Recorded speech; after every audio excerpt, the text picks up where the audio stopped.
모두가 궁금해하는 데이터의 모든 것을 알려드립니다. 데이터에 미쳐있는 사람들과 함께하는 데이터 이야기, 데이터올릭 지금 시작합니다. 와우! 와우. 네, 멤버 소개하면서 시작하겠습니다. 김 팀장님, 네, 데이터 분석으로 밥 먹고 사는 김 팀장입니다. 반갑습니다. 반갑습니다. 네, 저는 자도가 생각에 뇌가 기계로 바뀐 박 박사입니다. 반갑습니다. 반갑습니다. 데이터올릭은 유튜브, 팟빵, 애플 팟캐스트에서 들으실 수 있고 그 외에 저희도 모르는 다양한 팟캐스트 플랫폼에도 업로드되고 있습니다. 페이스북 페이지, 인스타그램 계정, 트위터 계정도 운영하고 있습니다. 데이터올릭은 여러분의 후원으로 만들고 있습니다. 카카오뱅크 계좌로 매월 초에 3만원 정기후원 해주시는 규동냠님, 눈나님, 매월 15일에 만원 정기후원 해주시는 운누나이27님 감사드립니다. 이렇게 세 분은 거의 저희의 역사와 함께 후원하고 계시다고 해도 과언이 아닙니다. 정말 언제나 항상 저희는 감사의 마음을 가지고 있습니다. 네, 감사합니다. 엄청난 그리고 분들이에요. 어떻게 이럴 수가 네. 있죠? 그리고 팟빵으로 만원 정기후원 해주시는 막소님께서 2만 원으로 올리시고 나서 저희 거의 이분도 거의 한 몇 개월에서 1년 이상 계속 후원해 주시고 계십니다. 정말 막소님께도 정말 무한한 감사 드리고 있습니다. 데이터올릭을 후원하고 싶으신가요? 팟빵과 유튜브 공지사항, 채널 정보, 그리고 트위터 계정에 후원 계좌가 있습니다. 여러분께서 보내주신 후원금은 녹음, 편집, 컨텐츠 제작에 소중하게 사용하겠습니다. 데이터올릭은 데이터 관련 분야의 다양한 소식을 전하는 팟캐스트입니다. 저희 방송에 광고를 넣거나 데이터 관련 교육을 의뢰하시려면 dataolic4골뱅이 gmail.com으로 문의해주세요. 제가 이거는 새롭게 변경했습니다. 이걸 보여줄 수 있더라고 생각해보니까. 그래서 dataolic4gmail.com 화면에 보이시는 대로 추가해 놨고요. 아, 그러네요. 방송을 들어주시는 모든 분들께 감사드립니다. 감사합니다.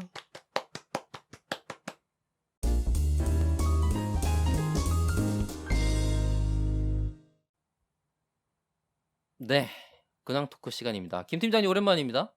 아, 그러게 말입니다. 앨리스는 오랜만이네요. 어디 갔습니까 대체? 앨리스는 어디 갔지? 둘이 변신술 해갖고 따로 한 번씩 나오고 있는 건 아니죠? 아, 그럼 내가 앨리스야 지금? 앨리스가 나고? 뭐야? 앨리스가 들으면 화나겠는데? 그런 건 아니고 어떻게 그러니까 이게 바톤 터치가 되고 있어요, 그죠? 참 셋이 같이 모여야 되는데. 아유 참 힘듭니다 지금. 저 힘들어요. 이러다가 제가 그만둔다 그러면 어떻게 하려고 그래요? 그럼 어떡하죠? 생각 안 해봤네? 아 참네 그렇구나. 알겠습니다. 네. 여행은 좀 어땠습니까? 휴가는? 아, 잘 다녀왔어요. 네, 별탈 없이 다녀왔고, 전 세계가 더운 것 같아요, 지금. 한국만 아니 더운 게 어떻게 아니라. 한 번은 그 휴가 간 데서 한 번 하더니 도저히 안 되겠었나 봐요. 아, 인터넷 환경이 우리나라 같은 것이 없잖아요. 아 제가 그쵸. 가는 그건 그럴 수 곳마다 있지. 시도를 해봤는데, 도저히 이건 이건 안 뭐, 되겠다. 네. 아니, 시도는 할 수 어, 있는데 이게 품질이 떨어질 수 있으니까 이럴 바에야. 음, 네, 또 이제 맞습니다. 시차가 있으니까 같이 시간 맞추기도 어렵고 해서 또 맞아요. 우리한테는 그때 든든한 박 박사가 있지 않습니까? 아니 뭐래? 아니, 혼자서 잘하더만. 어허? 아니 그거 내렸어요. 아 도저히 안 되겠어 갖고. 이 영상도 내린 거죠?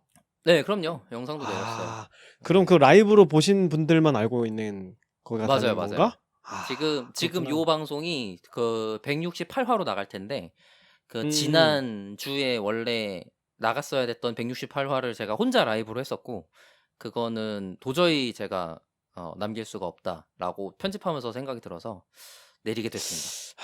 안타깝네. 저도 그 청취자로 참여해서 아 그쵸? 심지어 김 팀장이 그 뭐지? 후원도 했단 말이에요. 맞아요. 2,500원이었나? 이제 맞아. 커피 아메리카노 사 먹으러 후원도 했는데 후원도 아쉽네. 했는데 그게 이제 라이브 채팅창에 남아 있는데 그걸 맞아요. 그게 너무 아까웠는데 아이 안 되겠습니다. 안 되겠어요. 도저히 안 되겠어 갖고 네. 자르고 나니까 20분 남더라고요. 그래 갖고 아, 빼야 될 걸 빼고 나니 예, 도저히 이건 아주 개판같이 단촐해졌네. 말했다. 예. 이건 아, 개판같이 말했다. 빼자 그랬더니 주제가 날아가더라고. 그래 갖고 도저히 안 되겠어 음, 갖고 음. 죄송합니다. 이건 눈물 아쉽지만 머금고 박 박사의 1인 방송은 네, 박 박사의 알코올릭에서 네. 보시는 걸로. 차라리 그냥 거기다가 제가 맘 편하게 하는 걸로. 아, 여기 그래. 데이터올릭에서는 안 될 것 같습니다. 아, 그래, 여기는 좀 이게 어깨가 무겁지. 데이터올릭 이름을 걸면, 그죠? 그거 아세요? 이제 저희 유튜브 거의 5,000명이에요. 아, 그래요? 네, 4천 몇 음. 명이더라? 몇 명이었지? 아, 좀 올라가고 있었군요. 계속 올라가고 있고 지금 작지 않습니다. 그러네. 예. 지금 4,678 명이니까 계속 한 달 단위 구독자 수 증가가 100명 정도 돼요. 그게 작은 수가 아니에요. 그러네요. 네. 근데 그러네요. 저희가 유튜브에 뭔가 특별한 다른 홍보나 이제 비용 광고를 쓰고 있지 않은데 이런 거라서 긍정적인 음. 생각을 하고 있고 그리고 그러네요. 우리는 그냥 하던 대로 하고만 있잖아요. 맞아요, 맞아요. 아 근데 어. 제가 궁금한 건 그거예요. 저희가 얼굴이 나오고 나서 증가세가 좀 더 좋아졌는지는 제가 확인을 못 해 봤어요. 뭐 일단 얼굴 나오고 감소가 아니면 다행인 거죠, 뭐. 뭐 그럼 된 거 아닙니까? 맞습니다. 네. 그 정도면 뭐 아니 박 박사가 이 앞에 그 네네. 진행 시작하는 멘트를 많이 하더니만 아주 입에 붙었네 멘트가. 아주 물 흐르듯이 하시네 이제. 아 이걸 왜 내가 익숙하게 하고 있는 거야 대체. 끊김없이 아주 그냥 유창하게 해서 내가 놀랐습니다. 아 정말요? 아니 근데 음. 지금 요 멘트로 박아서 한 지 좀 됐으니까 음. 익숙해졌죠 이제. 예. 그전에는 음. 쪼끔 바뀔 때도 있었고 그리고 제가 안 맞아요. 하다가 막 이랬었었는데 최근에 거의 음. 계속 제가 해 갖고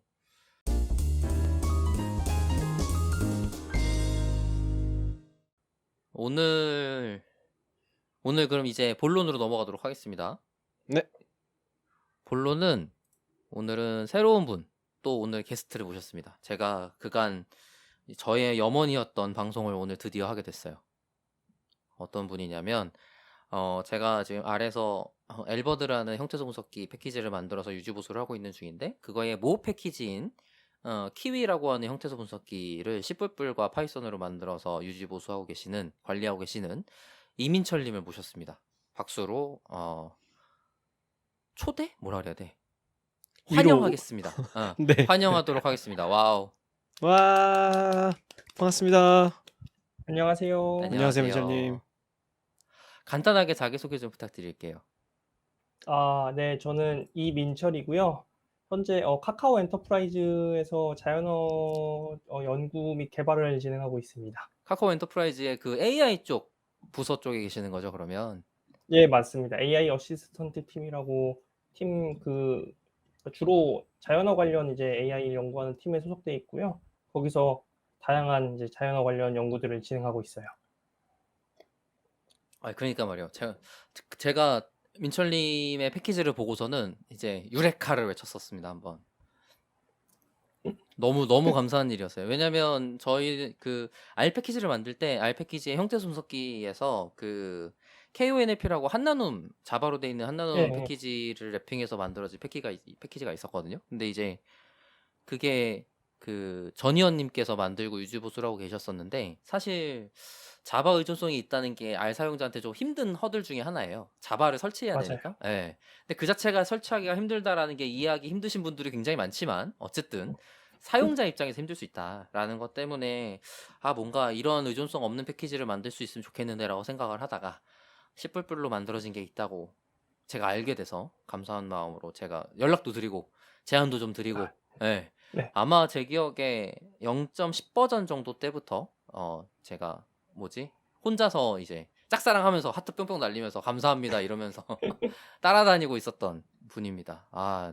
어쨌든 키위 패키지를 만들어서 정말 감사드리고 오늘은 키위 패키지 개발자이신 이미철님을 소개하면서 보통 이제 2단계 정도로 진행을 하게 될 텐데 앞에 1화는 이제 민철님의 공부하신 과정들, 일하게 된 과정들에 대한 소개를 좀 간단하게 하고요. 그 다음에 뒤에는 형태소 분석기를 어떻게 만들게 됐는지, 그리고 형태소 분석기란 무엇인지 같은 얘기를 좀 간단히 해보도록 하겠습니다. 네, 좋습니다. 네, 좋습니다. 그러면 우리 민철님께서 전공이 무엇인지 물어보지 않을 수가 없습니다. 제가 사실은 학부 때 전공은 이제 사학과였어요, 역사학. 헐? 역사학이요? 예. 예. 다들 당황들 많이 하시긴 하는데, 그러다가 이제 중간에 복수 전공으로 이제 문헌정보학을 복수 전공을 했어요. 이제 아. 이해가 되는군요. 예. 그러네요. 문헌정보학도 다들 약간 뭐 하는 건지 잘 모르시더라고요. 이제 좀 더 약간 낯선 과 이름이죠. 그죠. 예.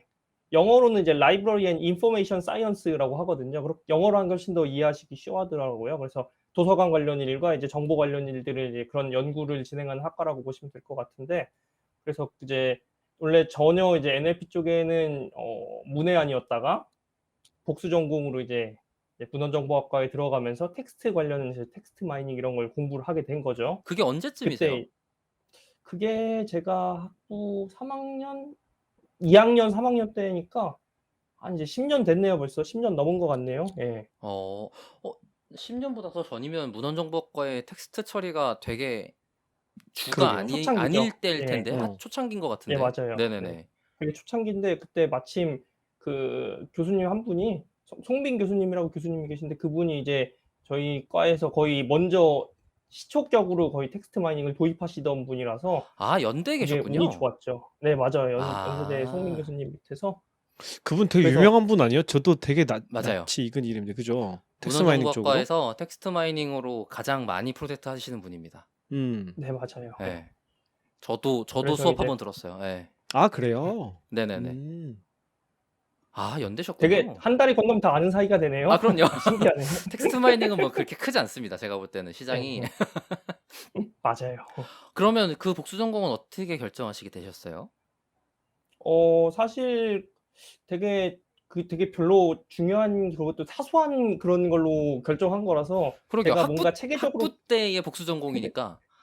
예, 예, 예. 뭔가 체계적으로 계획을 세우고 하기보단 즉흥적으로 좀 많이 살아온 어. 스타일이라서 되게 별거 없고요. 이런 얘기를 뭔가 멋진 얘기를 드려야 되는데 그런 게 아이고, 없어서 아닙니다. 좀 창피하긴 하지만 솔직하게 말씀을 드려보도록 하겠습니다. 너무 좋습니다. 그 언제였지? 2학년 때인가 1학년 때인가 이제 농활 이제 농촌 활동 가잖아요. 이제 대학생들 아, 농활을 네네. 갈 때 저희 과랑 이제 문헌정보학과가 같이 갔어요. 협동으로 이제 한 과가 인원이 부족해서 두 과를 합쳐서 인원을 같이 갔었어요. 그때 그래서 그게 같이 계기라고 갔는데 얘기하시는 거예요 지금? 농활이 전혀 이제 계기라고? 전혀 네네. 아무것도 몰랐고 저는 그전까지 문헌정보학과가 뭐 하는 과인지도 몰랐고 그냥 가서 너무 처음 보는 과 친구들이니까 이제 "어떤 거 공부하니?" 되게 먼저 물어보다가 들어보니까 되게 재밌는 걸 하는 거예요. 되게 제가 항상 관심이 있었던 게 이제 그런 인간의 지식을 뭔가 잘 정돈해서 그 가치를 만들어내는 그런 활동 같은 거에 되게 관심이 있었는데 그거를 딱 한다고 얘기하는 거죠. 그때 이제 같이 갔던 친구들이. 우리는 그렇게 그러니까 뭐라고 학문에 대한 학문이라고 얘기를 하죠. 메타 학문. 그래서 우리 학문을 잘 정리해서 그 학문을 이렇게 체계적으로 분류하고 거기서 뭔가 유용한 정보들을 끄집어내서 앞으로 통찰력을 줄 수 있다. 약간 이런 식의 얘기를 해서 제가 그때 그 약팔에 넘어간 거죠. 그러네. 아. 완전 친구가 약파는 설명해 얘기 주니까. 같은데. 네. 근데 되게 멋있는 얘기다. 그죠? 그죠. 그래서 멋있는 그래서 표현이네요. 이거 너무 재밌고 흥미롭고 뭔가 공부해 볼 만한 학문이다 해서 그래서 돌아오는 길에 그냥 복수 신청을 그냥 신청을 했는데 바로 됐어요. 그쵸. 그 언젠가가 정도로 없었다는 인기가 얘기죠. 없는 학과인 그래 거죠. 그 당시에 뭐 그렇게까지 그 시절에 복수 전공 신청을 했는데 그냥 됐다라는 것 자체가 인기가 없다는 뜻입니다. 예, 맞아요. 그때 그래서 그냥 들어가서 그리고 그다음 학기부터 수업을 들었는데 그 친구가 설명한 막 그런 얘기들 관련해서 수업을 듣다 보니까 되게 재미가 있는 거예요. 그래서 이거 좀 미리 알고서 아예 여길 왔으면 좋았겠다는 생각도 했는데 오. 그래서 사과 공부도 하고 여기도 공부도 하다가 그럼 사과 공부 조금씩 줄여 나가고 이제 흐지부지 여기서 되고. 좀 늘려 나가면서 예, 그렇게 해서 이제 대학원까지 가게 된 거죠. 문헌정보학 쪽으로 해서. 와, 예. 그 아, 농활 그러면 가기를 엄청 잘하셨네요. 지금 돌이켜 보면. 아니 잠깐만. 근데 그러면 어. 송민 교수님 연구실로 가신 거예요? 네, 맞아요. 아, 정말. 예. 송민 교수님이 진짜 뭐지? 그 산업의 역군을 키우셨네. 그러네요. 아, 여기서 또 그래서 항맥이 덕분에 하나 보이는구나. 아. 그렇군요. 석사 때는 그럼 어떻게 공부하셨어요? 뭐지? 논문이라든지 어떤 전공 쪽 얘기를 안 할 수가 없을 것 같은데. 예. 석사 때는 그래서 이제 연구실 자체가 텍스트 마이닝을 이제 위주로 하는 연구실이다 보니까 거기 가서 이제 되게 프로그래밍 스킬 같은 걸 많이 익혔죠. 이제 본격적으로 파이썬이랑 자바를 주로 사용했어서 연구실에서 맞아요. 이제 그랬던 것 같아요. 파이썬 스크립트 랭귀지고 이제 자바는 약간 컴파일하는 랭귀지고 이게 차이가 있잖아요. 그래서 파이썬 측면에서의 뭔가 새로운 것도 공부를 해보고 자바 측면에서 뭔가 또 공부해 보면서 자바가 되게 복잡하고 어렵더라고요. 맞아요. 아, 자바는 제가 네. 볼 때 사람이 쓸 언어가 아니야. 그리고 이제 그때 거기서 이제 텍스트 마이닝을 해야 되니까 형태소 분석기를 이제 한국어를 하려면 형태소 분석이 필요해서 한국어 형태소 분석기가 그때 자바께 잔뜩 나와 있으니까 자바 랭귀지를 쓰면서 이제 갖다 쓰기 시작한 거죠, 거기서. 맞아요.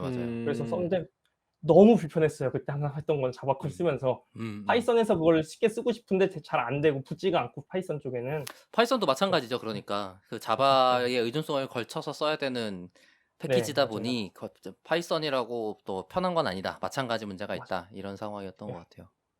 되게 고생하면서 썼었고 그때 그게 약간 마음속에 항상 있었어요. '아 너무 불편하다. 좀 더 편하게 할 수 있는 게 없을까?' 했는데 그때는 제가 아직 뭔가 아무것도 안 되던 약간 쪼렙이라서 뭘 좀 잘 못했었던 거고. 근데 음. 이제 아까 다시 얘기를 돌아가서 갑자기 형태분석이 아니라 이제 그 전공 쪽 얘기를 계속 하다 보면은 저는 거기서 이제 텍스트 마이닝 관련해서 좀 해서 논문을 많이는 못 썼어요. 한 편, 두 편 정도 썼던 것 같고 주로 이제 그 뉴스나 이런 약간 소셜 데이터들 그런 데이터들을 좀 모아서 거기에서의 트렌드를 좀 찾고 이런 걸 하는 연구들을 주로 했었습니다. 그래서 그런 게 그때 많았죠. 데이터가 예, 그런 한창 거밖에 맞아요. 유행할 없어 때. 갖고 맞아요. 맞아요, 맞아요. 댓글 같은 거 모아서 이제 댓글 뭐 추세에서 그 어떤 대상에 대해서 뭐 2016년도에는 여기가 되게 뭐 반응이 좋았는데 17년도 넘어가고 18년도에는 뭐 이제 부정적으로 바뀌었다 이런 식으로 뭔가 약간 음. 뭐라고 하죠? 평판을 어떻게 바뀌는지 이런 거 조사하고 그런 거를 되게 많이 했었어요. 레퓨테이션 관련된 그 네, 그런 감정 거. 사전, 감정 점수 이런 걸 감정을 한 하신 거죠. 거군요. 예. 맞습니다. 어. 예. 감정 사전 물어볼 것도 많은데 그러면? 감정 사전을 따로 그럼 구축하셨어요? 어떻게 하셨어요? 저는 선배들이 남겨주신 데이터를 썼는데 그 아. 선배들이 남겨주신 데이터 지금 생각해 보니까 선배들이 다 한 땀 한 땀 만드신 게 아니었을까. 지금 아. 생각해 보면 그쵸, 그렇네요. 그쵸. 예. 그럴 수 있지. 아 그때는 그렇구나. 이제 딱 석사 그냥 뭐라고 쪼렙이라서 아무것도 모르고 그냥 데이터 주고 요거대로 해 해서 그냥 고거대로 했었는데 아마 그거를 어디서 뭔가 누군가 그때 초창기여서 뭔가 오픈으로 그런 시절은 아니었을 것 같고 아마 맞아요. 많지 선배들이 한 땀 않았던 한 것 땀 같아. 만들었던 것들을 그냥 제가 약간 잘 얻어 걸려서 사용을 하지 않았나 그렇게 생각을 하고 있어요. 그러셨구나. 아니 그럼 돌아가서 그러면 그렇게 석사를 끝내시고 지금 취업을 하신 건가요? 네, 맞습니다. 예. 바로 그러면 카카오 엔터프라이즈로? 처음에 입사할 때 이제 카카오 본사였어요. 그러니까 본사에 그냥 입사를 맞아요. 했는데 분사했죠? 예, 예. 근데 입사하자마자 그 분사를 한다고 그러더라고요. 그래서 그냥 같이 그냥 자연어 처리하는 팀이 같이 통째로 그냥 분사를 해서 팀에 그냥 가만히 앉아 있으니까 회사가 바뀌더라고요. 맞아요, 그렇게 해서 맞아요. 이제 그랬던 것 같아요. 엔터프라이즈 소속이 됐죠. 예. 그러면 회사 들어가셔서 혹시 무슨 일 하셨었는지 소개해 주실 수 있으세요? 뭐 엄청 깊게 설명드리기는 좀 어려운 것 같고 그쵸. 그리고 그 대외비가 아닌 선에서 예. 그냥 최근에 그 뉴스에도 기사가 한 번 나긴 했었는데 퀘스천 앤서링이라고 그러니까 질의응답해 주는 시스템을 구축하는 게 있어요. 그러니까 네. 어떤 텍스트가 주고선 그 텍스트 안에서 사람이 뭔가를 물어보면은 그 답변을 찾아서 이제 자동으로 그 질문에 대한 정답은 뭐뭐입니다 하고 이렇게 답변을 내주는 시스템인데 그거에 대한 이제 연구를 계속 진행을 했었고 입사한 이후로 계속 그래서 오래오래 연구한 끝에 올해 드디어 그 좋은 성과가 나서 코커드라고 하는 그 약간 그 벤치마크 테스트하는 데가 있어요. 그래서 거기에서 좋은 성과가 나서 1등을 했었고요. 네. 거기서 1등 하셨어요? 네. 그 일을 지금도 계속하고 있죠. 그래서 이제 그걸 쪼끔 더 이제 개선해서 좋은 서비스를 만들려고 계속 그 부분 연구를 하고 있어요. 한우물만 하고 있어요. 그래서 사실 거의.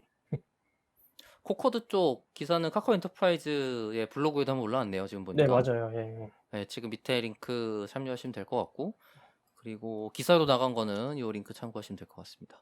신기하네. 이게 링크가 바로 뜨네요. 저도 전에 한번 봤어 갖고 지금 찾아서 막 넣은 거예요. 신기술이야, 신기술. 이거 돈 주고 쓰고 있는 거라 아. 좋은 겁니다. 저 후원 받아서 여기 사용하고 있습니다. 음. 코코드에 대해서 조금 자세히 설명해 주실 수 있으세요? 아. 제가 예예. 클루 요거 하면서 아주 얕게는 한번 했었는데 코코드 자체에 대해서 소개를 좀 해주시면 도움이 좀 될 네네. 것 같아서. 네네. 아까 말씀드렸던 것처럼 이제 질문에 대한 답변을 찾아주기 위한 약간 그런 표준 데이터셋을 만든 거예요. LG CNS에서 만든 데이터셋인데요. 이제 아까 말씀드린 것처럼 뭐 이제 어떤 긴 텍스트를 하나 주고요. 거기에 대한 질문을 하나 주고 거기에 대한 정답을 이렇게 사람들이 찾아서 데이터셋을 만들어 놓은 거예요.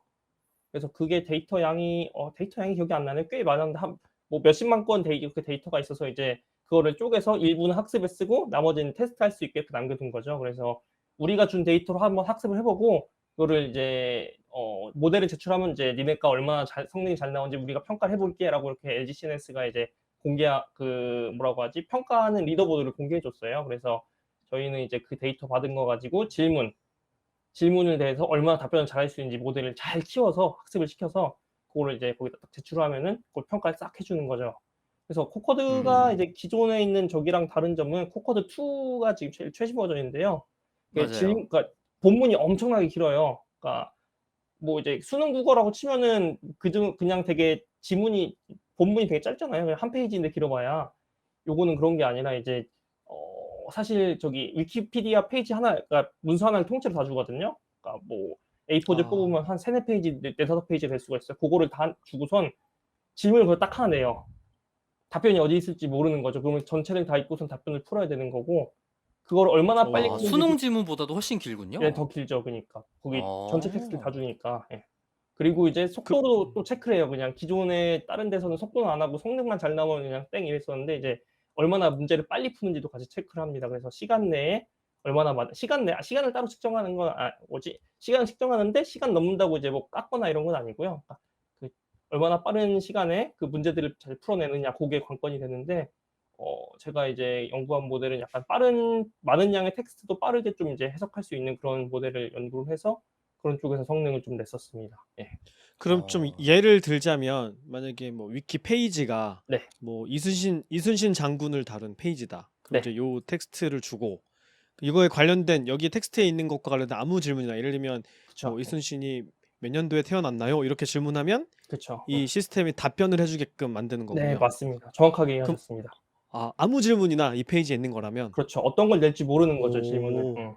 오, 그러니까 미리 질문과 답변을 다 만들어 놓는 방식은 아닐 거 아니에요. 예, 그렇죠. 그렇게는 하면은 이제 사실상 본문이 매우 길기 때문에 본문이 그렇죠. 짧으면은 해볼 수도 있을 것 같은데, 길면은 그게 안 통하죠, 그런 방법이. 그럼 결국에는 텍스트를 완전히 이해를 하고 그쵸. 예. 구조화해서 맞아요. 그 질문도 이해를 해서 답을 해야 되는 네, 거네요. 맞습니다. 와, 이게 가능하단 말이에요? 저도 근데 그럼 몰랐는데 네. 되더라고요. 예예. 놀랍네요 진짜. 네. 아니 그러면 앞에 제공되는 데이터가 네. 아주 긴 문장, 네. 그다음에 그에 해당되는 예시 질문과 대답 네. 정도일까요? 맞습니다. 딱 고렇게 근데 줘요. 그 질문이 아닐 수 있는 질문에 답을 해야 되는 거네요? 그쵸. 예. 그래요? 와. 그게 된다고? 그러니까 질문의 구조화가 된다는 거잖아. 그죠? 그러니까 이제 답변도 질문을 읽고 그렇고 본문에서 그런 질문에 해당하는 부분을 어디든지 찾아낼 수 있다는 찾는다는 거죠, 이게. 거잖아요. 근데 좀 어떻게 뭔가 무섭다. 보면은 네. 약간 보면 유사도 문제라고 볼 수 있을 것 같긴 해요. 질문이랑 그 질문에 답변이 있는 부분은 문장을 떼어 놓고 보면 되게 두 아, 문장은 유사할 거거든요. 그렇겠네요. 결국에는 모델이 음. 학습하는 거 아마 그 유사도 모델, 그러니까 문장 간의 유사도를 비교하는 그런 게 아마 이제 모델 내부적으로 뭔가 이렇게 학습이 되지 않나. 예. 블랙박스가 정확하게 어떻게 작동하는지 저도 모르겠는데 학습이 되는 걸 보면 그런 느낌이 쪼끔 있습니다. 그래서 유사한 정도를 음. 찾아서 제일 유사한 부분에 그 딱 물어보는 그 단어라든지 아니면 그 약간 단어구, 어절 같은 걸 좀 뽑아내는 고런 느낌이 되는 거죠. 예. 음. 아, 그럴 수 있겠다. 그 질문이 그러면 약간 아까 김 팀장이 얘기한 것처럼 뭐 태어난 해는 언젠가요? 같이 좀 뭔가 단답으로 할 수 있는 그런 네. 질문들 위주로 돼 있나 보네요. 어 예, 코커드 쪽은 주로 그런데 이제 그 코커드 2가 넘어오면서 달라진 게 이제 그거 말고 이제 굉장히 긴 답변도 이제 찾아야 되도록 좀 이제 조건이 어려워졌어요, 문제 조건들이. 단답형뿐만 아니라 그렇군요. 이제 서술형인데 이제 텍스트 내에 있는 걸 선택하는 거죠. 근데 새로 쓰는 건 아니고 새로 직접 이제 음. 작문을 하는 건 굉장히 어려운 또 다른 과제에 속해서, 여기서 코커드에서 물어보는 건 찾아서 선택을 하는 건데 문장이나 혹은 문단을 전체를 선택하거나 아니면 표를 선택하거나 표 안에 어떤 그 특정한 셀을 선택하거나 이런 식으로 좀 선택해야 되는 대상이 되게 다양해졌어요. 단어 하나 두 개가 아니라 선택지가 좀 많아져서 조금 어려워진 느낌? 아. 예. 그런 차이가 있죠. 지금 이 코코드 같은 경우는 퀘스천 앤서링을 했지만 응답을 할 수 있는, 그러니까 어떤 질문을 했을 때 그거에 대한 응답이 이 위치에 있습니다라는 걸 찾는 게 그쵸. 그런 형태의 느낌이네요. 네, 실제로 그쵸. 예. 제너레이션에서 응답까지 완전히 다 만들어낸다기보다는. 네. 제너레이션은 아예 또 다른 또 분야의 이제 제너레이션 퀘스천 앤서링이라고 이제 그 분야가 따로 있고, 이거는 고거는 예. 이스트랙트 퀘스천 앤서링이고요. 예, 맞습니다. 예. 그래서 음. 제너레이티브 같은 음. 경우는 난이도가 쪼끔 더 있는 편이라서 이제 그것도 요즘에 열심히 연구를 하고 있죠. 되게 그것도 국내뿐만 아니라 해외 쪽에서도 연구가 되게 많이 되고 있고, 영어 음. 쪽에서는 아마 이미 어느 정도 되는 것 같긴 해요. 이제 국내에서는 아직 쪼끔 뭔가 잘 되는 모델이 없는 것 같긴 한데 국내에서도 이제 빨리 연구를 해야죠, 그런 거에 대해서. 아까 중간에 말씀해 주실 때 코커드는 이제 코커드 2는 예. 그 실행 속도도 같이 리더보드에 제공된다라고 네. 얘기를 해주셨는데 그게 약간 LG니까 가능한 접근이지 않나? 그러니까 산업계 쪽에서 나온 리더보드니까 그쵸. 생각할 수 있는 접근이지 않을까 싶긴 하네요, 맞아요. 진짜. 사실 어떤 아무리 좋은 면에서 네. 모델이어도 너무 느리면은 절대 못 쓰거든요, 그거는. 이제 서비스를 해야 된다고 아, 생각하면은. 제품에 들어갔을 때 그쵸. 사용자 입장에서 답답하면 쓸 수가 그쵸. 없으니까. 질문했는데 얘가 5분 뒤에 대답을 해요. 그러면은 이거를 누가 쓰겠어요, 그죠? 그래서 음, 질문하고 몇 초 내로 대답이 와야 몇 초? 몇 초도 사실 길다고 해요. 뭐 요즘에 이제 인터넷에 익숙한 사람들은 질문하면은 실시간으로 답변이 안 오면 그냥 이거는 페이지를 이탈해 버리지 기다리고 있지 않아요, 요즘 사용자들은. 그래서 사실 1초 미만으로 답변하는 게 제일 이상적이고 대부분 이제 그 초 단위 넘어가지 않으려고 노력을 하죠, 서비스를 할 때는. 그래서 정답이 얼마나 잘 맞출 수 있는가와 동시에 얼마나 빨리 맞출 수 있는가를 같이 보는 거군요. 네, 맞습니다. 와, 그러니까 예를 들어서 93%의 정확도랑 92.5%의 정확도가 있는데 92.5% 정확도가 100ms고 음 93%의 정확도가 13세크 정도 되면 그건 절대 쓸 수 없는 거죠. 맞아요. 예. 92.5%짜리 애를 쓰는 게 나은 거지. 그렇죠. 그렇죠. 예. 예, 정확도를 예. 포기하더라도. 예, 음, 원래 이 NLP 쪽, 뭐 딥러닝이 다 그랬지만 정확도 때문에 속도를 희생하는 연구 방향성이 꽤 있었거든요. 사실 그 그렇죠. 논문에는 사실 속도를 굳이 작성하지 음 않으니까 음, 나의 정확도는 올라갔다라고 이제 논문으로서 실적으로서 이제 작성은 하지만 그게 실제로 산업에 쓰려고 막상 다뤄보면 속도가 안 나와서 쓸 수가 없거나 음 아니면은 학습 코스트가 너무 높아서 쓸모가 없거나 이럴 수 있는 그쵸. 거죠. 맞아요. 그래서 이제 모델 크기도 좀 줄이려고 하는 거고, 그죠? 음 피처도 맞아요. 줄이려고 하는 거고, 그런 방향이 있는 것 같네요. 모델의 크기를 줄이는 것도 굉장히 큰 분야예요. 그렇지 않나요? 네, 맞아요. 그쪽도 굉장히 연구가 요즘에 들어 더 많이 되고 있는 게 특히 이제 최근에 이제 기후 문제도 있고 이제 에너지 문제 굉장히 크잖아요. 그래서 이제 전력 드디어 소비를 줄여야 드디어 이제 되는군요. 연구계에서도 '아 우리도 이렇게 그냥 무조건 성능 높인다고 막 쓰면 안 되겠다. 모델 줄이고 에너지 사용량 줄이고' 약간 이거를 그냥 이제 여러 저널이나 이제 컨퍼런스에서도 그런 거를 한 가지 방향으로 이제 제시를 하고 와, 있어요, 그냥. 안 그러면 이제 다 죽게 그래요? 생겼으니까. 그래서 와, 그 지표 중에 하나를 탄소 배출량을 학습 기간 내에 사용한 뭐 배출한 탄소 배출량 같은 걸 지표로 넣기도 해요. 그쵸. 네, 모델을 맞습니다. 평가하는데, 네네네. 와, 와, 진짜 선진적이다. 이거는. 어, 무조건 그래갖고 점수만을 목적으로 연구하지 않겠다는 거네요. 되게 자연환경을 최근에 지금 생각하면서 몇 년 연구하겠다는 거네. 전까지만 해도 점수만 이제 하다가 욕을 많이 먹은 거죠. 이제 이게 맞냐라고 해서 비판을 많이 아, 받으니까 이제 그 좀 바뀐 것 같아요. 예. 거의 GPT-3 때부터 나온 것 같아요. 네, 버트 맞아요. 때만 해도 얘기가 안 나오다가 네, 맞습니다. GPT-3 음, 정도는 뭐 얼마라 그래야 돼? 그 모델 하나를 위해서 뭐 얼마를 썼다고 해야 될까요? 되게 큰 돈을 썼어요. 네. 되게 뭐 거의 상상하지 뭐 못하는. 몇 조라고 한국 돈으로 몇 조 됐다고 했던 것 같은데 그 정도 막 규모로 굉장히 크게 돈을 많이 음. 쓰고 네. 시간도 많이 들이고 그중에 많은 양의 또 에너지 소비에 쓰인 거고, 그죠? 네. 그게 에너지 음. 소비에 쓰인 돈인 셈인 거죠. 예. 맞아요. 그쵸. 예, 그치. 예. 그 그러면 결국에는 전기 쓴 거고 결국엔 석유 쓴 거지. 그지, 그지. 음. 그러면 다 탄소 나왔을 거고 그러면은 그러네요. 이 기능을 위해서 이 탄소 내 만드는 거 맞냐? 약간 이런 문제가 되는 거죠. 사람 쓰면은 탄소 그 요만큼밖에 안 쓸 텐데 사람 한 명 불러서 놓고 쓰면은 사람이 훨씬 아, 싼데 그죠? 그죠? 그러네요. 그렇게 비교하면 또 그렇네요. 그래서 아직까지는 좀 비효율적인 게 있는 것 같아요. 저도 제가 연구하는 분야지만 '이렇게 할 거면 그냥 사람 한 명 그냥 고용하는 게 더 싼데.' 하는 싶은 때가 좀 많긴 합니다. 자본을 투입하는 걸 보면. 네, 그쵸. 음. 그 코코드 2에 대해서 조금 더 질문 드리고 싶은 게 있는데 네. 사실 리더보드가 나온 지는 꽤 됐어요. 그렇지 않나요? 네. 그래서 최근에는 사실 다른 사람들이 다시 도전하거나 이거에 리더 보드 위에 올라가려고 노력하거나 하는 걸 많이 못 본 것 같은데 네. 최근에 시도하신 것 같더라고요. 맞나요? 네, 맞습니다. 어떤 계기나 뭐 회사 내에 뭐 팀 내에 뭔가 이런 이유가 음. 있을까요?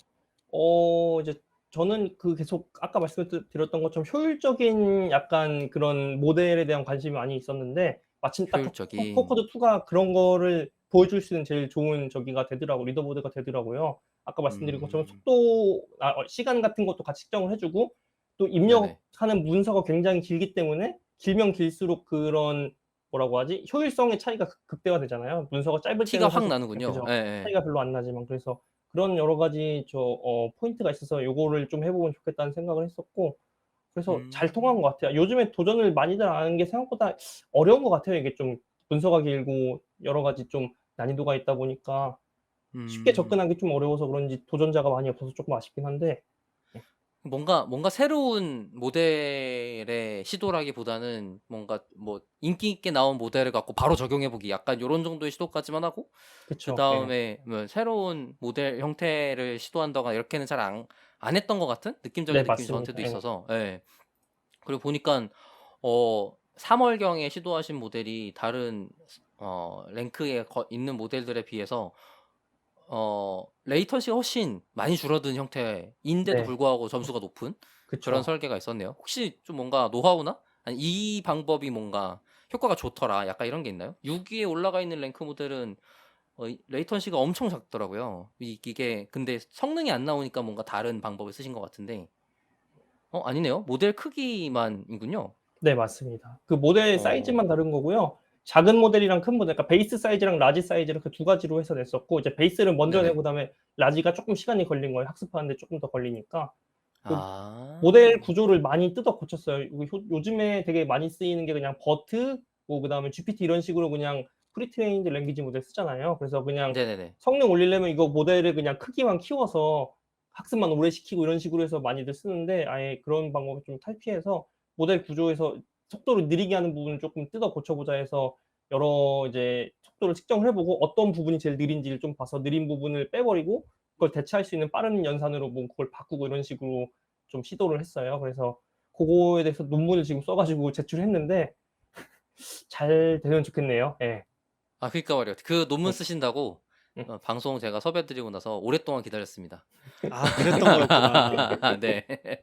아 우리가 고거 보고 모시자는 얘기를 아주 오래전부터 했거든요. 예. 논문 쓰신다 그래서 '아 그러면은 기다려야지. 당연히 기다리는 게 맞다.'라는 생각이 들어 갖고 그럼 말씀하신 모델을 디테일하게 설명하기 좀 어렵고 네 기본 맞습니다. 트랜스포머랑 어떻게 좀 다른지 정도만 특장점 같은 걸 좀 얘기해 주실 수 있으세요? 아니면 일단은 네. 트랜스포머라는 게 뭔지도 간략하게 먼저 얘기해 주시면 어떨까요?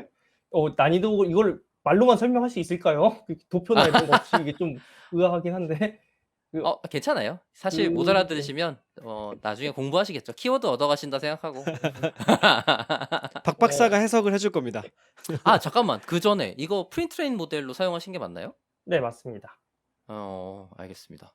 그 프리트레인 모델은 기존의 그 언라벨드 데이터 그러니까 그냥 네. 대량의 텍스트 데이터 갖다가 사전 학습을 먼저 수행을 하고 그다음에 이제 요 코커드 2라고 하는 태스크 문제로 재학습해서 응답을 만들 수 있도록 모델을 개량하는 과정을 거치는 걸 뜻하고요. 사실 속도 부분을 보고 나서 이거 바로 요 뭐지? 문제에서 준 학습 데이터만 학습해 갖고 인퍼런스 하는 건가? 라는 생각이 들었었는데 앞에 프리트레인이 있다는 걸 제가 알았으니까 네. 그거는 제가 예 신기했던 부분인 것 같고 지금 트랜스포머? 이게 아까 김 선생님이 얘기해 주셨던 간단하게만 음. 혹시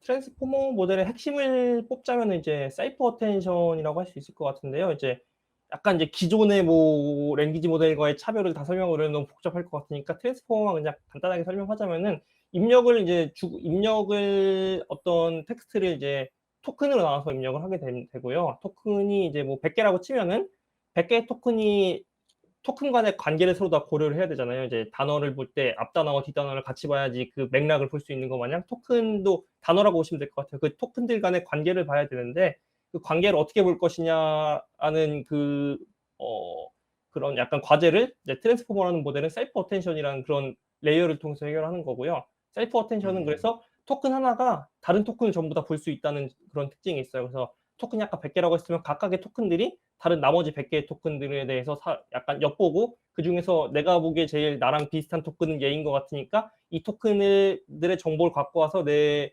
뭔가 조합을 해서 써야지 이런 식으로 판단을 할 수 있는 그런 구조라고 보시면 될 것 같고 그래서 모든 토큰 다 서로 다 이제 이렇게 교류를 이제 인터랙션을 할 수 있다 보니까 이제 기존의 다른 언어 모델들은 그런 게 안 됐었거든요. 이제 기존의 모델들은 방향성이 있어서 뭐 앞에 있는 토큰만 본다든지 뒤에 있는 토큰만 본다든지 이런 식으로 한계가 있었는데 이 친구는 이제 그런 거 상관없이 모든 토큰을 다 동시에 서로 볼 수 있어서 그런 거에서 굉장히 좀 강력했고 그 덕분에 이제 이렇게 이 트랜스포머를 이용한 랭귀지 모델들이 대성공을 하게 됐죠. 언제 17년인가 18년인가 나와서 버트부터 시작해서 그 이후로 나오는 이제 랭귀지 모델들은 다 트랜스포머 기반으로 무조건 나오고 있고요. 그래서 셀프 어텐션이라는 그런 특징이 굉장히 이제 강력한 그런 뭐라고 하죠? 언어의 이해도를 보장을 하게 됐는데 근데 이제 문제는 이 셀프 어텐션이라는 게 아까 말씀드렸다시피 서로 다른 토큰들이 다 서로를 보기 때문에 토큰이 100개가 있다고 하면 100개가 서로 다른 100개를 봐야 되는 거예요. 그러니까 100개 서로 곱하기 100개. 그렇죠. 100개 곱하기 100개 제곱이 되는 거죠. 그러니까 만이 네, 되는 거죠, 네. 여기서는. 그런데 이제 만약에 길이가 여기서 2배가 된다고 200개가 된다 그러면 200 곱하기 200을 서로 봐야 되니까 그럼 전체로 이제 그 인터랙션이 되는 건 400가지가 나오는 게 되는 거고요. 그죠? 제곱이니까. 길이가 2배가 되면은 처리해야 되는 인터랙션이 4배가 되는 식이 되고 그러니까 제곱에 비례해서 그 처리량이 늘어나는 문제가 있죠. 그래서 이게 셀프 어텐션이 가지는 약간 어떻게 보면은 이제 한계가 되는 거죠. 그래서 더 많은 토큰을 넣으면 넣을수록 얘가 더 많은 연산량이 그 비례하는 게 그 뭐라고 선형에 비례하는 게 아니라 제곱에 비례해서 늘어나기 때문에 입력이 길어지는 게 어렵고 길어지게 되면 속도가 많이 느려지게 되고 그런 문제가 있어서 그거를 개선하려고 다양한 연구가 나왔었고요. 그래서 아까 제가 그 느린 부분을 좀 대체했다고 말한 게 셀프 어텐션 부분을 좀 이제 대체했어요. 그거를 다른 방법으로. 그런 셀프 연구 어텐션 부분을 그 방금 무식하게 전부 다 보게 만드는 게 아니라 그쵸. 약간 예. 효율적으로 보게 만들게 하신 예. 거군요, 그러면. 맞습니다. 그래서 그 그런 포인트가 아. 어텐션에 있는 거군요. 다 예. 보지 말고 중요한 것만 보자 이렇게. 네, 그래서 좀 맞습니다. 줄이자 봐야 네. 되는 걸. 맞아요. 그래서 그런 연구가 굉장히 많이 있었고 비슷한 연구들이 되게 여러 개 있어요. 그래서 저는 뭔가 제가 새로운 걸 완전 다 만들어내기보다는 이제 주로 좀 다양한 연구들에서 잘 쓰이는 방법들을 잘 조합을 해서 잘 쓰이는 것들에서도 이제 좀 문제가 있는 부분이 있을 수 있고 그러니까 좋은 것들을 다 모아서 그 부분에서 좋은 부분만 다 빼서 합친 느낌으로 그렇게 해서 하나를 만들었습니다. 그래서 완전 새롭다기보다는 잘 조합한 모델이고요. 그래서 그게 빠르면서도 정확한 저기를 낼 수 있었던 아마 비결이 아닌가 그렇게 생각합니다. 아, 이건 재밌네요. 저도 한번 해봐야지라고 벼르고 있던 주제였어 갖고 직접 끝까지 이제 일로서 하신 거죠, 회사 일로서. 그렇죠. 예. 네, 그렇게 하신 게 정말 대단하고 정말 좀 부럽고 그러네요. 사실 최근에 이런 딥러닝 연구자들 입장에서는 실제 연구를 계속 지속할 수 있는 게 되게 어려운 상황이잖아요. 맞아요. 네, 왜 다들 그래요? 왜 지속할 수 없는 상황이에요? 딥러닝 연구자들을 대기업에서 채용한 지 좀 됐어요. 그러니까 그게 언제지? 저희가 지금 벌써 2022년이죠. 티브레인 만들 때랑 뭐 카카오브레인 만들 때가 아까 한 18년에서 20년 사이쯤 될 텐데 그렇게 해서 딥러닝 연구자들, 석박사들을 채용을 꽤 하고 사람만 채용했더니 GPU가 필요하다는 거예요. 아, 계속 돈을 쓰래. GPU가 근데 싸지 않아요. 그래요. 요즘에 진짜 많이 저기 최근에 코인 열풍 때문에 GPU가 다 팔려가서 네네. 조금 떨어졌지 않아요, 요즘엔 또? 최근에 떨어졌는데 그 전까지 진짜 엄청 막 거품이 엄청 아. 났잖아요. 그래서 진짜 네. 가격이 떨어졌다고 엄청 해도 올랐었고. 그렇겠네요.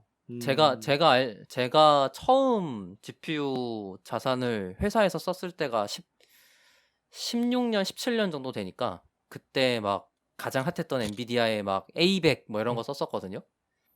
근데 걔가 한 3억 했을 거예요. GPU 8대 달려 있는데. 그 당시에. 네. 근데 뭐 비싼 장비긴 했어요. 그 당시에만 해도. 근데 이제 그 정도까지는 아니더라도 그거보다 저렴하게 맞춰도 한 3천만 원에서 5천만 원? 네, GPU 8대를 비싼 애로 쓴다 그러면 지금 가격으로도 한 몇 억 정도 나오는데 그런 걸 지금 아마 카카오 엔터프라이즈에서는 그런 걸 100개에서 200~300개쯤 들고 있을 거예요. 개수는 잘 모르는데 좀 많이 들고 있을 것 같긴 해요. 정확한 개수는 안 네. 세봐서. 제가 지금 말한 거 곱하기 8만큼 GPU가 있는 거고 아마 실제로 따지면 더 많을걸요? 네. 근데 그러니까 요는 딥러닝 연구자가 네. 돈 먹는 하마다 이런 그죠. 인식이 생겼다는 거군요. 너무 빠르게 깨달은 거죠. 그런 거 대비 뭐 당장 수익화할 수 있는 제품이 나오는 것은 아니고.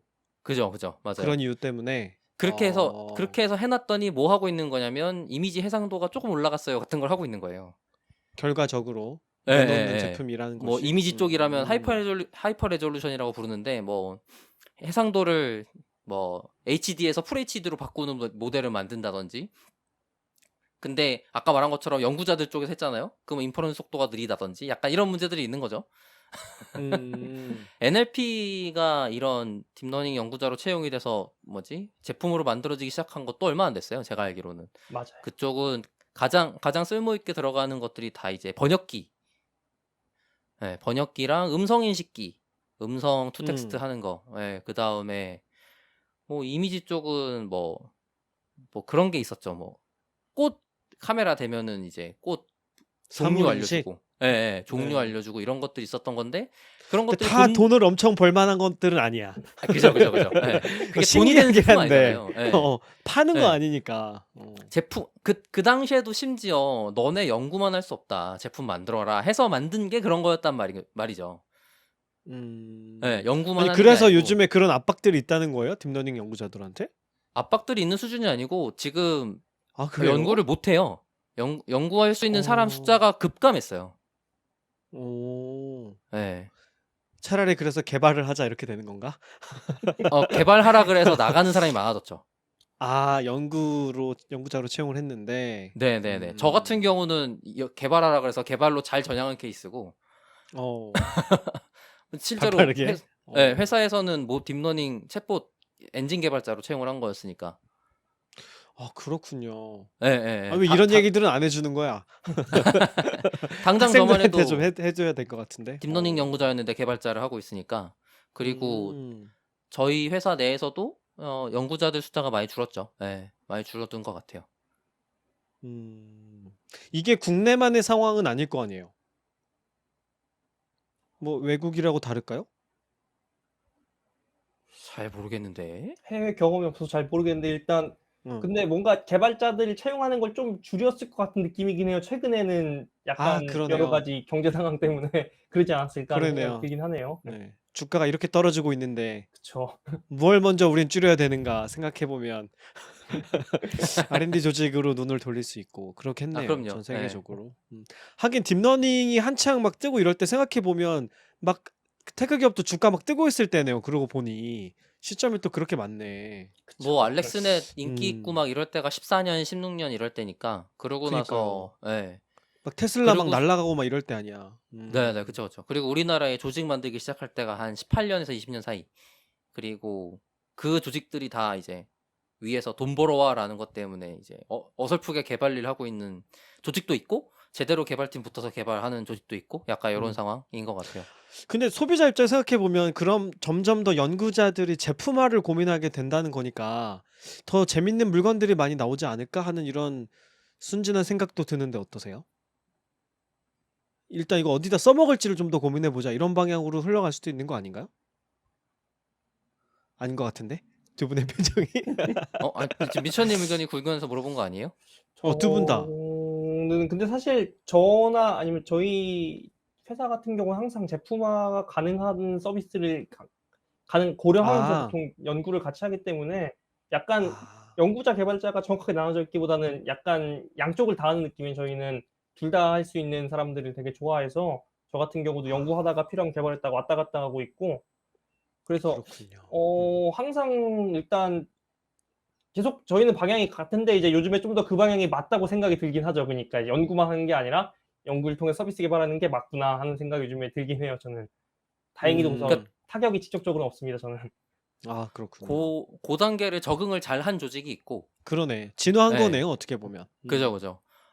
민철님이 만드시는 키위 같은 경우도 C++이 베이스예요. 그쵸? 네 맞아요. 근데 이제 아까 말씀하신 배경들을 보건대 C++ 익숙하게 사용하시기에는 굉장히 허들이 높은 상황이었을 것 같은데 혹시 공부하게 된 계기? 아니면은 그거를 이 정도로 사용할 수 있게 된 상황 같은 게 좀 있을 것 같거든요. 네. 결국에는 역사학도가 C++ 배워서 일하고 있는 거잖아. 그죠? 파이썬 썼더니 마음에 안 들어서 C++ 하고 계신 거지. 그러네. 거의 뭐 다들 이미 예상하신 것 같긴 한데 C++ 공부하기 시작한 것도 약간 비슷하긴 해요. 그래서 그전에 처음에 그 언제였더라? C를 한번 배우긴 했어요. 고등학생 때인가? 그 약간 아, 그런 그래요? 그 뭐지? 약간 뭐라고 하죠? CA? 자율 뭔가 동아리 약간 이런 활동에서 이제 컴퓨터 무슨 반 이런 거 아, 하면은 이제 프로그래밍 랭귀지 엄청 간단한 거, 학교에서요. 예, 그죠. 어. 베이직이랑 C랑 그때 엄청 예전이어서 그 두 개를 가르쳐 줬었는데, 베이직하고선 C를 해서 C를 조금 맛봤어요. 정말 그냥 포인터라는 게 있고 이게 굉장히 어렵고 만지고 싶지 않구나, 약간 이런 것, 이 정도 개념까지 배우고선 그 다음에 잊었는데, 나중에 이제 다시 와서 보니까, 나중에 이제 대학원 와서 이제 쭉 쓸려 보니까 파이썬은 느려. 자바는 파이썬보다 빠르긴 한데 애매해. 어려워. 예, 어려워. 그리고 그렇다고 자바가 또 엄청 빠르지는 않아. 제일 빠른 거 아, 그쵸. 찾아보니까 C나 아, C에 C++로 이제 비해서. 예. 네이티브로 완전 개발을 해야 된다는 얘기가 있어서, 그때 약간 그런 거를 공부를 좀 더 깊게 하게 됐죠. 그래서 속도를 높이려면 이렇게 해서 짜야 되는구나 싶어서, 안 그러면 졸업을 못 할 뻔했거든, 솔직히.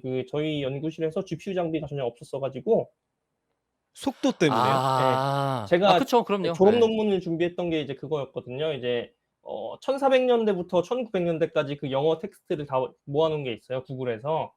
맞아요, 그 맞아요. 예. 아, 그 뭐더라? 구글 무슨 북스에서 엄청 크게 데이터를 만들어 네네네. 포커스가 있는데, 그래서 거기서부터 이제 그 시대별로 번처해서 단어의 의미가 어떻게 바뀐지 이런 걸 좀 추적하는 그런 모델을 개발하는 게 제 졸업 논문 주제였었는데, 고거를 처리를 하려고 하다 보니까 데이터를 다 받고 나니까 기가 단위가 없는 거예요. 한 300 기가 400 기가인가 그랬던 것 같은데, 처음엔 파이썬으로 그걸 이제 통계를 내는 코드를 짰다가 파이썬으로 해서 이걸 끝날 시간 계산해 보니까 오래 안 끝나는 거야. 이게 이미 처리하는 아, 양이. 올해 안 아, 끝나요? 올해 끝나지가 않는 거야, 이게. 내년으로 넘어가야 돼.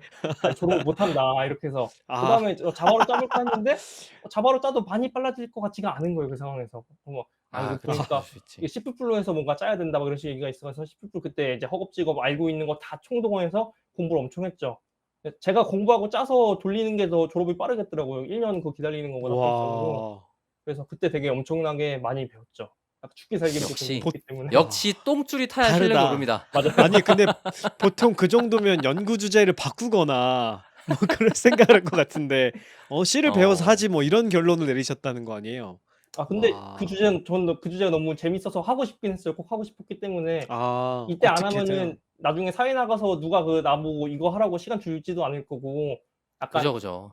대학원에서 합법적으로 약간 연구할 수 있는 그 시간이라서 이제 그때 모든 걸 걸고 싶은 마음이 있었어요. 그래서 그때 공부, 약간 프로그래밍 랭귀지도 좀 같이 깊게 파면서 C++ 그때 꽤 엄청 그때 많이 배웠죠. 그때 많이 늘었던 것 같아요. 그전에 아니, 막 얕게 그럼 배웠던 건 혼자 별로 없이. 공부를 하셨어요? 아니면 학교에 있는 수업을 들으시면서 하신 거예요? 수업은 따로 안 들었었고요. 그때 그죠? 막 커뮤니티 돌아다니면서 계속 질문 막 뭐 올려서 막 질문 답변해서 뭐 그런 거 물어보고, 그 그다음에 그냥. 독학하셨다는 거잖아요, 예, 지금. 그쵸. 예. 허허 참네. 허허 참네. 네. 알겠어요. 벌써 소감을 한 것 같은데? 힘 빠져. 힘 빠져. 이런 사람도 있다는 거 아니야. 아니, 누구는 R이랑 파이썬 익히는 것도 이렇게 버거워하는데 말이야. 아니, 근데 말씀하신 데서 이해가 좀 됐어요. 확실히 자기가 하고 싶은 일, 그다음에 해야 되는 일을 해내야 되는 상황이 닥쳤을 때나 그 공부의 밀도가 좀 올라간다라는 느낌이 좀 많이 들었었던 것 같고, 그쵸. 그리고 민철님께서는 또 이제 뭐 태도라는 표현은 되게 애매하고, 뭐라 그래야지, 마인드가 좋은 거지. 이거 그냥 커뮤니티 돌아다니면서 질문하는 걸로 해결할 수 있어라는 생각을 하셨다는 것 자체가, 뭐 요즘에 다 그런다고 말은 하지만 실제로 그 행동을 하시는 사람이 많지 않잖아요. 그렇게 생각하면 네, 대단하신 것 같습니다. 아유, 감사합니다.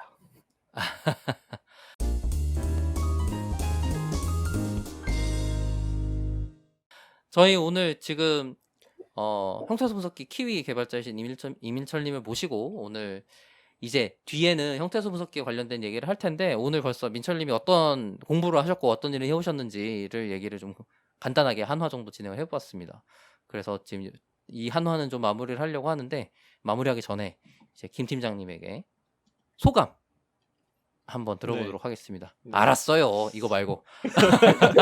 아니, 거기에 제 모든 감정이 담겨 있었던 것 같은데. 그러니까. 네. 미철님 뵙고 말씀 나니까 확실히 범상치 않은 분이라는 생각이 많이 들고, 또 진짜 찐을 뵌 것 같은 생각도 들고, 네. 그 재밌기도 하고 신기하기도 하면서 뭔가 약간의 자괴감도 들고. 아니, 농담이 아니라 진짜 그 파이썬이나 R도 되게 어렵다고 느끼시는 분들도 많이 있잖아요. 공부하기 힘들어하는 분들도 있는데, 그런 반면에 모르겠어요. 어떤 타고난 자질이 있을지도 모르겠다는 생각이 이제는 좀 드네요. 예전에 조 과장이 언어 익히는데 타고난 재능이 있다 이런 얘기를 하는 것에 저는 반대했거든요. 누구나 할 수 있다 이렇게 얘기를 많이 했었는데 그래야 민철님을 강의할 수 보니까 있으니까. 예. 그래야 책도 쓸 수 있고 그지? 이걸 읽으면 어. 당신도 할 수 있다. 근데 뭐 물론 어느 정도까지는 가능하겠으나 민철님처럼 그런 약간 본투비도 있는 것 같기는 하다 하는 생각도 드네요. 또 뭐 애초에 본인이 재밌어서 하셨다는 거 아니에요? 문헌정보학을 공부하기 시작하시고 이런 네, 것도? 맞아요. 그러니까 그런 어떤 뭐랄까 재능도 맞고 취향도 맞고 그런 게 잘 맞았을 때 그러니까 어떻게 보면 덕업일치랑 비슷한 것 같기도 하고 또 공부한 전공을 살려서 지금까지 일을 하시는 것도 그런 것들이 다 바탕되어 있는 거 아닌가. 참 신기하다는 생각이 들었습니다. 이런 사람도 있구나. 네. 네, 그럼 미천님 혹시 저희 1시간 같이 진행해봤는데 혹시 소감 있으시면 중간 소감 먼저 잠깐 들을게요. 뭔가 어떻게 말씀을 드려야 될지 모르겠는데 되게 이렇게 뭔가 그냥 저의 뭐라고 히스토리를 얘기해 보는 게 처음이라 되게 부끄럽기도 한데 그냥 되게 얘기하다 보니까 재밌네요. 그냥 이렇게 저의 얘기들 나누고 또 이렇게 다른 사람의 의견도 들어보고 하는 것 자체가 요즘에 또 코로나라서 집에만 박혀 있다 보니까 또 흔치 않은 기회잖아요. 이렇게 대화를 나눌 수 있는 게. 그죠, 네, 맞아요. 이렇게 뭔가 서로 의견을 교환할 수 있는 시간이 있어서 너무 좋다고 생각이 됐고요. 이따 2부에서도 좀 더 많은 의견을 교환할 수 있을 것 같아서 기대가 됩니다. 알겠습니다. 저도 마지막 소감하고 마무리하게 될 텐데, 제가 지금 최근에 가장 궁금한 인간 1번입니다. 이민철님. 왠지 알겠어.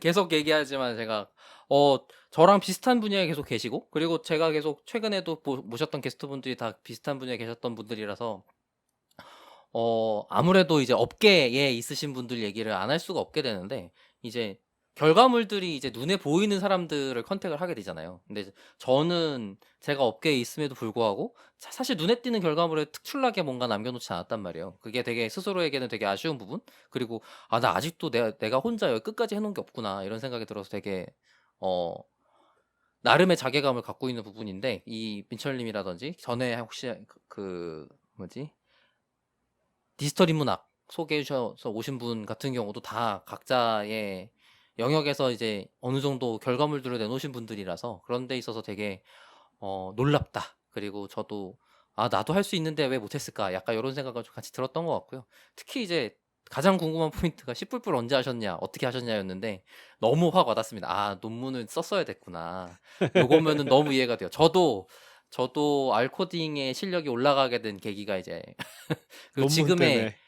지금의 이제 백엔드 개발처럼 갈 수 있게 된 계기 자체가 이제 논문 때문에였기 때문에 너무 이해가 많이 됐고 방향이 좀 달랐구나. 라는 생각이 들어서 데이터를 가지셨으니까 데이터가 이미 있는 상태에서 시작하셨으니까 그런 공부를 하셨구나. 저는 데이터가 없으니까 데이터를 얻는 공부를 한 거구나. 약간 이런 생각이 들었습니다. 그때 공부한 걸로 지금까지 먹고 살고 있구나 생각이 들어갖고 되게 스트레스 받네요. 아니 왜 평소 박 박사의 지론은 석사과정 무용론이었잖아요. 근데 오늘 얘기 들어보니까 그렇지 않네. 제가 무용론이었어요? 그런 거 아니었어요? 우리나라 대한민국 석사과정 다 뭐 이런 거 아니었습니까? 석사 과정에서 가르쳐 주는 건 쓸모가 없죠. 자기가 공부를 해야지. 맞아요. 알겠어요. 근데 그게 진짜 맞아요. 네. 그 커리큘럼 과정은 자체는 의미가 있다. 과정은 뭐, 의미가 있다. 아니 돈 주고 2년 동안 자기가 관심 가진 거를 공부할 수 있는 시간을 사는 거예요. 그거밖에 아니에요. 그냥 거기서 나한테 나와주는 커리큘럼을 그대로 잘 받아 먹었다고 석사가 좋아지는 게 아니거든요. 2년 동안 큰 돈 주고 나 공부할 시간 쓸게 미안 그러고서 돈 주고 사는 거라서 알겠습니다. 지금 그러면 1화 여기서 마무리할까요? 네. 네, 좋습니다. 데이터홀릭은 더 재밌는 컨텐츠를 가지고 다음 방송으로 다시 인사드리겠습니다. 감사합니다. 감사합니다.